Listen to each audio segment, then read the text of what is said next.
Hello, my name is Stephen Llewellyn, and I am presenting an analysis on Ford Motor Company for Strategic Management MBA 690 through Concordia University, Nebraska, with Dr. Curtis Beck. We will first start by talking about the company background.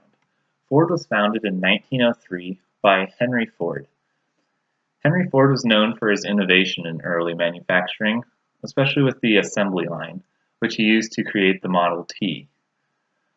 Ford has always been a leader of United States car manufacturing sales, and they currently have around 14% of the domestic market share.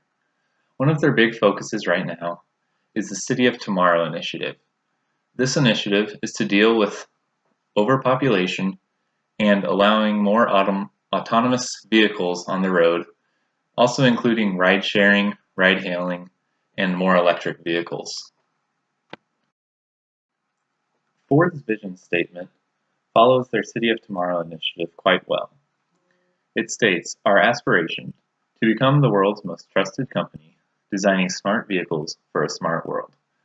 This is a focus on more autonomous vehicles and more electric vehicles, as well as the innovative technology inside the vehicles. In the past, Ford has had a mission statement of One Ford. This is an initiative to align all their company efforts worldwide to one common goal. A company business model is how the organization plans to make profits. Ford sells a full family of automotive vehicles.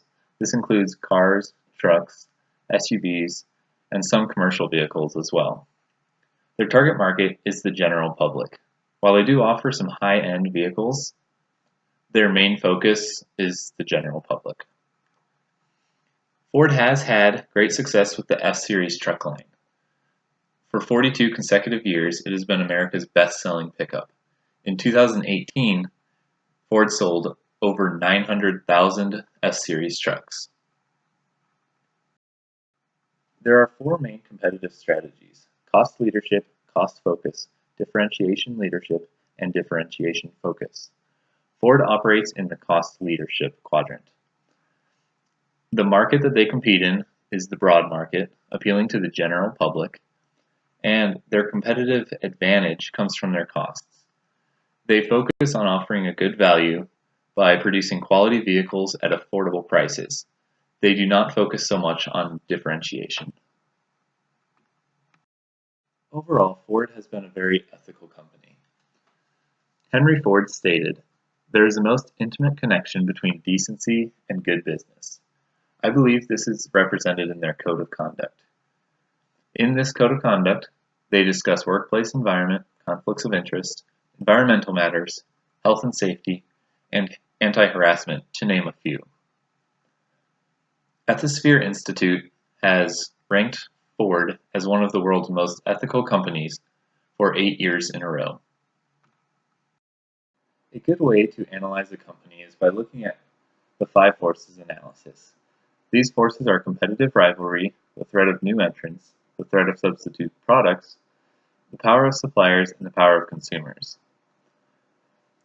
In this industry, competitive rivalry is extremely high.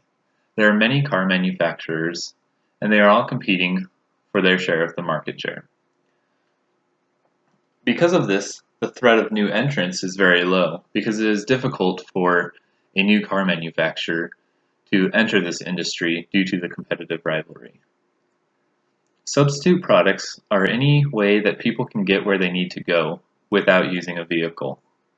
This could include flying, using a train, walking, or biking. This threat is very high because there are many different ways that people can get where they need to go without driving. The power of suppliers and power of consumers are both moderate because suppliers and consumers do not have much of an effect on the overall pricing that Ford will use when pricing their products. A strategic group map is a great way to visualize what companies Ford competes directly with. Ford offers high variety and low prices. They also have a high market share, so they are one of the biggest bubbles here. They compete directly with General Motors And as you can see, they still compete closely with Volkswagen and Toyota, and then a little more distantly with Kia and Hyundai, and Mazda and BMW. The external factor evaluation matrix is a great way to evaluate opportunities and threats in the industry. Some of the big opportunities that Ford has to be aware of are that more vehicles are being sold now than ever worldwide. Also, technology continues to increase in the vehicles, and environmentally friendly vehicles are a big focus right now.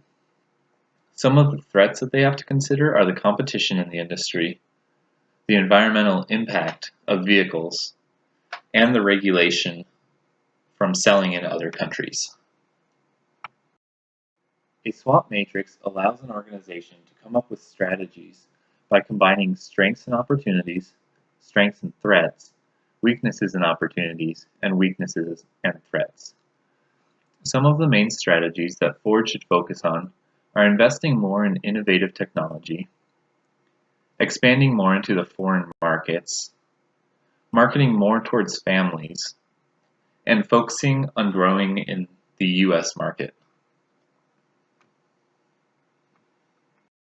The competitive profile matrix is helpful for comparing organizations inside of an industry. In this matrix, we compare Ford, GMC, and Toyota. Ford's strong points on the critical success factors are price competitiveness, market share, and product quality. Overall, Ford scored the lowest of these three organizations with a 2.78, while GMC scored a 3.08 and Toyota scored a 3.19.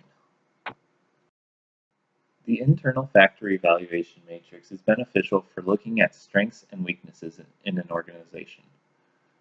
Some strengths for Ford are they have a good market share in the American market, they are growing into international markets, and they have a strong and loyal customer base.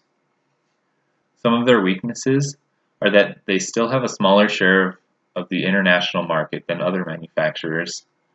Also, Ford has higher costs than some of their competitors, and their financial statements have not been looking good for the last 4 years. Ford's stock price has declined over the last 5 years.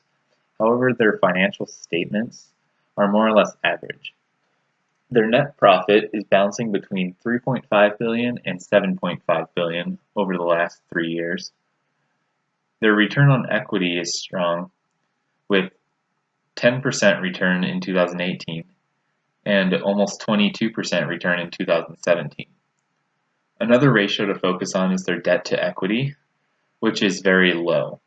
Over the course of the last 3 years, it has not been over 0.5. This means that they do not owe excessive debt to any creditors, and also this gives them opportunity to leverage future innovation. Since Ford's strategy is a cost leadership strategy, one of their big focuses is market share. Overall, Ford has been performing very well on market share. They currently have about 14% of the United States market share and almost 6% of the global market share. In the United States market, they have been slowly declining in market share. They were at 20% in 2002, and they have declined to now 14%.